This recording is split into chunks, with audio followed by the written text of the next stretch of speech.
Hello বন্ধুরা, দেখো এত বাজে মেয়ে। দেখো স্কুলে বৃষ্টিতে ভিজে মাথা ভিজিয়ে এসছিল, গায়ে স্কুল ড্রেস, জুতো, মোজা সব ভিজিয়ে এসছে।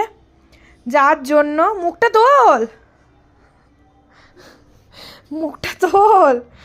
স্কুলে টিফিন খায়নি, টিফিন বাড়ি নিয়ে এসছে, এখন ডিম সেদ্ধ খাচ্ছে। দেখো তোল।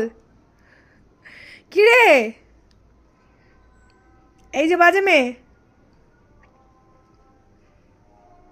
আমি আর বকাঝকা করবো না, পিটানি তো দূরের কথা, সবাই মিলে আমাকে বকে দিল।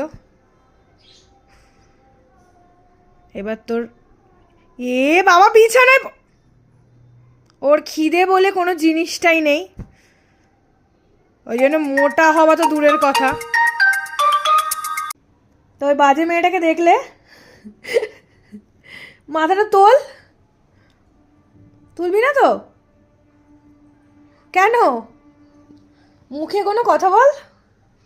দেখো সেই সকালবেলা একবার 6:45 চান করে, এখন আবার চান করেছে আর ডিমটাকে গোটা খাটে মাখাচ্ছে। এই মাত্র চান করে উঠলো।